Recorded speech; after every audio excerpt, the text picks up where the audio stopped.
When Bret Hart defeated Ric Flair for the WWF title on the 12th of October 1992, nobody really saw it coming. What's more, the match itself took place at a non-televised event. The Hitman just appeared with the WWF title on Superstars to cut a promo, and short replays of the match were shown to explain why the Excellence of Execution was now walking around with the belt. While it is an important match, and while it did provide us with a fighting WWF champion who would defend the belt on TV way more than those who came before him, the match itself isn't really looked at as an all-time classic. It's weird because you'd imagine a Flair vs Hart match being on another level, but people don't really bring it up when talking about title wins, and indeed, it did seem odd that the WWF didn't let this big moment play out on a bigger stage. We're going to look at the match today and we'll hear what both Bret and Flair thought about the match. So let's take a look at Bret's first title win in Saskatoon.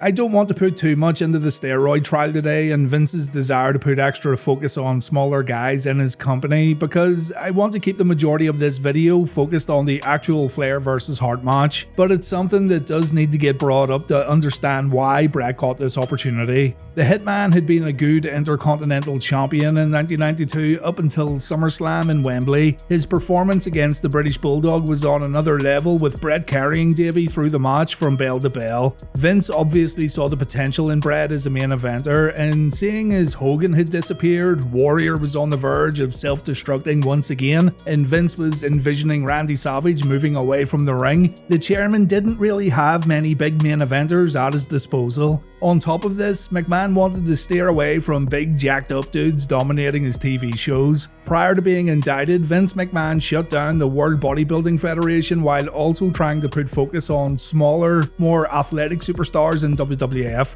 and Bret Hart fit that bill perfectly, as did Ric Flair.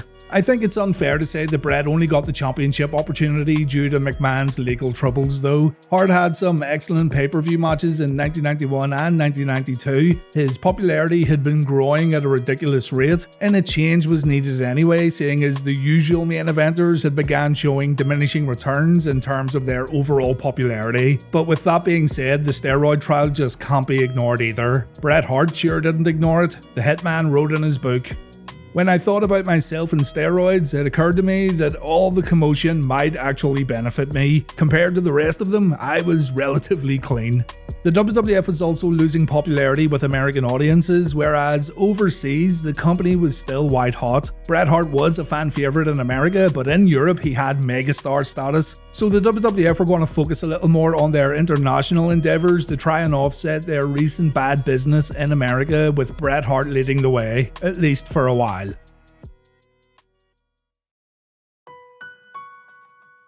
While in Germany, Bret was given orders to fly to Saskatoon and go straight to Vince McMahon's office for a meeting. The following is from Bret's book.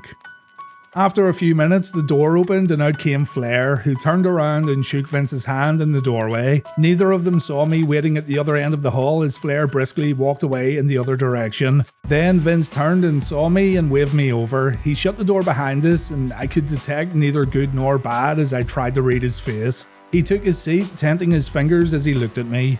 "You've been with me now for how many years?" 8 years, I replied, realizing that I'd been with him longer than any other working wrestler left in the company, with the exception of Mr. Fuji, who was a manager now. Everyone from the early days was gone. "And how many towns have you missed in that time?" 1.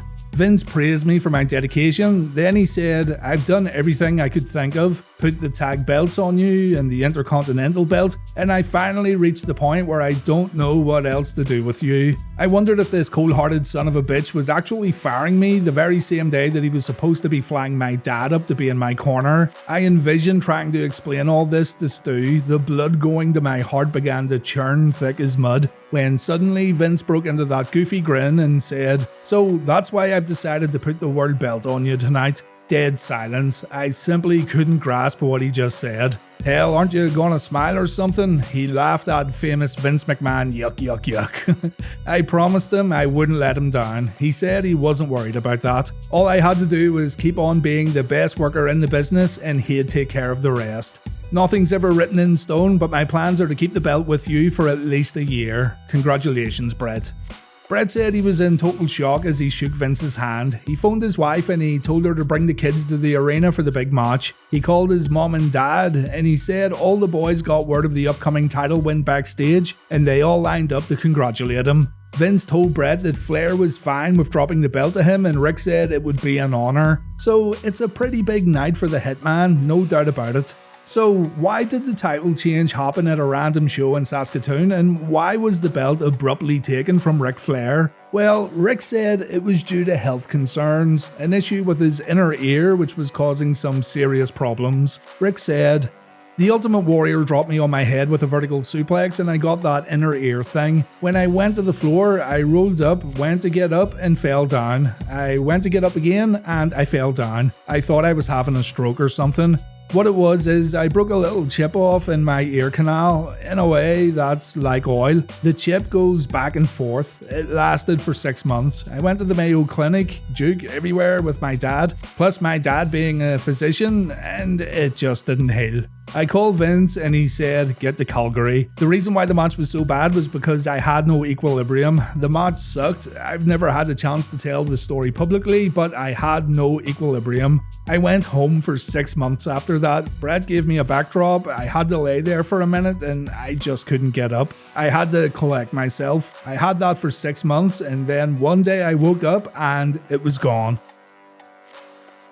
Alright, so a few things here. The match wasn't in Calgary, but that isn't a big deal. But Flair said he went home for 6 months after the Bret match, and that just isn't true. Flair did take some time off, like a week here and a week there, but he didn't go home for 6 months. He even had a match at Survivor Series on pay-per-view, so I'm not sure what Ric was thinking here, but there's no doubt at all that he wasn't 100% during this Bret Hart match. Ric Flair may be a routine wrestler, but his routine is always on point. That isn't the case at all in the Saskatoon match. In subsequent matches, Bret thought that Flair was sabotaging him. He thought Ric was purposely putting on rotten matches to make the Hitman look bad, and it wasn't until years later that Flair admitted to having balance issues, and that's why his final matches in WWF weren't so great.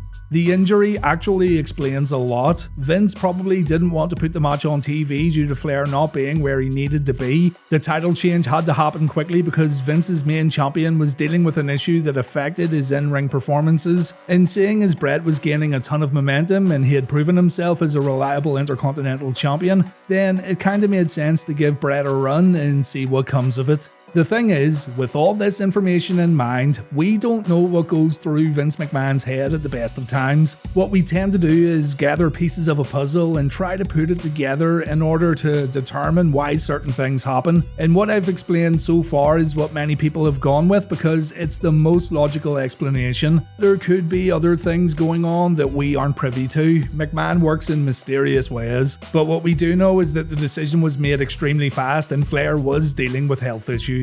We also know from reading Bret's book that Bret didn't like working with Flair at all. He thought Flair's offense was too predictable and he thought Flair was a one-trick pony. Bret didn't like taking those Flair chops either, and he didn't like the fact that Flair insisted on calling their matches inside the ring.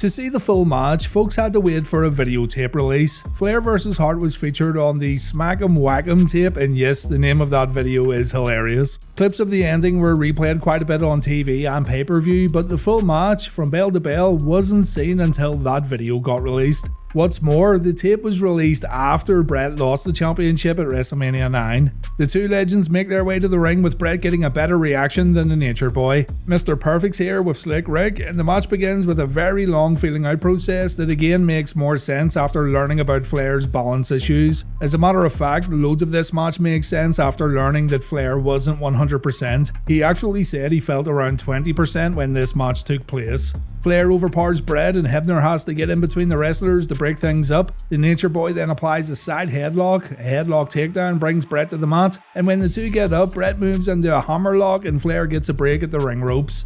Let's look at Bret's book for this next little bit. Early on, when I had Flair locked in an armbar, he told me to climb up to the second rope so it would appear to put more pressure on his arm. Somehow, when he jerked me down, I rolled my ankle, injuring it. I had no choice but to keep going. Now, let's look at Bret getting jerked down from the bottom rope. Yeah, that wasn't Flair's fault at all. These wrestling autobiographies can be a good source of information, but these kind of exaggerations and embellishments happen a lot. Anyway, Bret takes one of those Ric Flair chops that he absolutely loves and he gets thrown to the opposite corner. There doesn't seem to be any sense of urgency as the champ picks Bret up for a suplex, but the hitman counters it and the challenger goes on offense. Rick takes a back body drop and fans think Bret's going to go for the sharpshooter next, but he kicks Slick Rick in the midsection and the Nature Boy takes a timeout. Rick takes as long as he can here. He's slow to get back in the ring, but the match resumes with Flair countering a headlock with a top wrist lock. Bret reverses with a wrist lock of his own before moving into an armbar, and he uses the bottom rope again for a little leverage. If you're wondering if Flair pulled Bret down this time around, then the answer's no. Bret gets down by himself. Flair begs for mercy before Bret pulls off an arm drag followed by an armbar. We see some counters on the mat that ends with Bret applying a hammerlock. This stays on as the two get to their feet, and yeah, there's nothing wrong with this and both guys know what they're doing for sure. It's just not what you'd expect really from a big title match. You may be thinking that Bret's working slow for the sake of Flair, but remember, Bret apparently didn't know that Flair was having balance issues. Do remember too though that Flair called the match, so that could maybe explain things. After trading a ton more wrist locks, Bret's able to drop a leg over Flair's bicep. Rick goes to the corner to once again beg for mercy, but the dirtiest player in the game kicks the hitman and Bret ends up taking another chop. Flair then throws Bret out of the ring and Slick Rick just bought himself a bit more time. Even when Bret comes in with a sunset flip, the Nature Boy makes sure he doesn't get pinned and the hitman ends up on the outside once again. So Bret tries it one more time, and this time Flair gets his ass exposed while the hitman successfully covers the champ. Flair kicks out at 2, and the Nature Boy tries to fire up on Bret, but he ends up taking another back suplex followed by 2 clotheslines. Rick goes to the outside, he performs the Flair flop, and back inside the ropes we see another Flair flop after Rick takes a headbutt from the hitman. This little exchange was excellent. It was the first time the match truly picked up, but it's already nearly at the halfway mark. A poke to the eye brings Flair back into the match, but he doesn't attack Bret right away. Instead, he rests his head on the top rope for a moment before going on offense. Bret gets thrown into the turnbuckles, sternum first, and all the energy and urgency that Flair had a minute ago has completely vanished. You can actually see him walking around and shifting his upper body from left to right, perhaps trying to shake off those equilibrium problems. Bret gets kicked in the knee, Flair performs a knee breaker, and Flair's slow when bringing Bret to the corner, but the hitman ends up taking a few punches to the face followed by another knife edge chop. Knowing that Bret doesn't like taking these makes it a bit funny. Rick performs a snapmare, he then goes for his signature knee drop, but he misses Bret. And for this next little bit, let's go back to Bret's book. Rick called for a figure 4 leg lock. I scooped his legs and limped around to lock it in when he unexpectedly kicked me off sideways. I fell backward and jammed the middle finger on my left hand on the ring rope, snapping it at the knuckle. I sat looking at it and realised that it was bent rather oddly. It felt like I couldn't uncross my fingers. I calmly reached up and grabbed it with my right hand and snapped it back, hearing Kurt groan from the ring floor right behind me as he watched me do it. Nothing was going to ruin this moment. So now Bret's wrestling with a dislocated finger that he popped back into place himself. Flair tries a headlock, but Bret counters with a knee breaker, and Bret drops a few elbows to Flair's right leg. Flair finds himself in his own submission hold, the figure 4 leg lock, and never to miss an opportunity to stretch things out, this one stays applied for ages. The majority of this match centers around rest holds or Flair walking around the ring, and I'm not trying to rip it apart either, I'm just stating the facts. Flair makes it to the ropes, Bret then misses an elbow drop and we can see Bret again trying to fix his finger in place. That must have hurt a lot. The hitman's able to backslide the Nature Boy, but Flair kicks out and Bret gets punched in the midsection and punched in the face. Flair walks around for a bit once again and Bret applies a sleeper, but it gets quickly countered with a back suplex. The champ pulls off a small package, but Bret kicks out. The two get to their feet and we see a butterfly suplex from the WWF Champion, but it's still not enough to keep Bret down for 3. So Rick lands that knee drop he was looking for earlier as the crowd start chanting Bret's name. The hitman then gets tossed into the corner, he takes another chop, and when Flair doesn't get a pinfall victory, he complains to the referee. This allows Bret to go for a schoolboy pin, but the Nature Boy kicks out, and just for that, Bret's going to take another chop. Bret wrote in his book, Flair called every spot, even the outdated ones, including a barrage of his painful, stiff, open-handed chops that left red handprints across my chest. Some guys liked it stiff, while some were too loud and phony. To me, chops were stupid and brainless and went against everything logical about the business. We're only supposed to pretend we're hurting each other. When you really are hurting and being hurt, you're the mark. The only guy more stupid than the guy chopping you is the guy taking them. I suffered through more than enough chops out of respect. Slick Rick delivers a knee breaker before locking in the figure 4. This is usually where our match would end, but not this time. The Hitman stays in the hold for an extended period of time, but he's able to turn Flair around and both men grab the ring ropes. Hebner breaks the hold, and Flair's got a lot of confidence now. The Hitman takes another chop in the corner. He gets brought to the opposite corner for a knee in the midsection. Rick then works over the knee and leg for a bit, but Bret catches Rick out when the champ goes for another figure 4, and Flair has to kick out of a small package. Bret then fights out of the corner. He tries to build some momentum, but Rick gets a boot up and the Hitman crashes to the mat. Rick then goes upstairs, and we all know how this usually ends. He gets slammed off the top rope, and Bret gets ready to become WWF Champion for the very first time as we go into the match finish.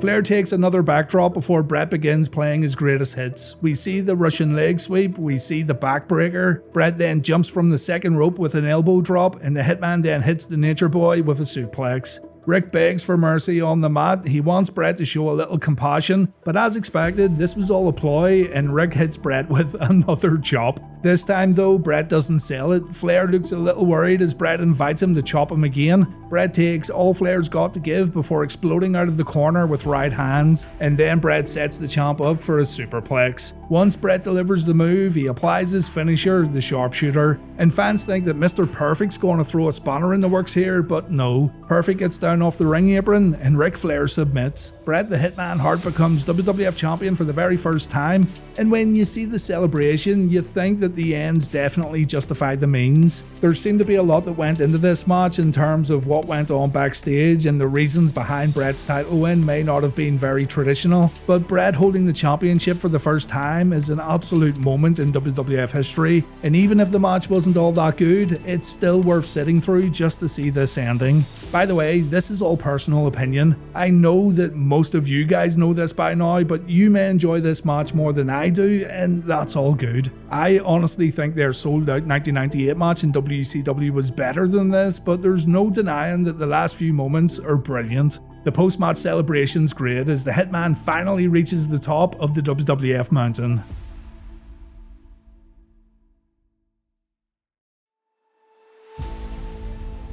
Bret's post-match interview aired later in the week on Superstars. It wasn't included in the Smack 'em Whack 'em tape. God, I feel so daft saying that. Bret's interview with Mean Gene after his title win was a good one, and I'll leave you with Bret's words to close out this video. Thanks for watching, guys, and take care. I can't tell you right now how proud I am of this moment. This is the greatest moment of my whole life, and I dedicate this moment to all the people that believe that the biggest dreams can still come true. You know, Gene, since I was this tall, I've been involved in wrestling. My whole family's been involved in wrestling. I've dedicated my whole life to wrestling. My father's taught me, he's took me on the mat. He's made me scream, he's made me feel the pain, and I've listened, and I've learned, and I've thought about it, and I've dedicated myself to the technical wrestling, to learning wrestling, following up on all those last details, the endurance, the strength, that wrestling ability, and never ever thinking that I knew it all, because you never know it all. And I've had my share of wins, I've had my share of losses, but you wait your whole lifetime for one chance, just one single chance, and I've got that chance, and I gotta thank every single wrestler that I've ever wrestled against. I've wrestled the greatest wrestlers in the world, and I've learned so much, and I gotta thank each and every one of them. And one in particular that I wanna thank is Ric Flair. I wanna thank Ric Flair for stepping in the ring with me tonight and giving me that chance. I wanna thank each and every one of my fans around the world for supporting me all these years. I want to thank all my friends that have backed me up through the thick and the thin. And most of all, I want to thank my family. They've been with me since the very beginning, since I was just a little baby. And most of all, I want to thank God above, God Almighty. Thank you for the greatest moment of my entire life. I'm proud to be the WWF champion.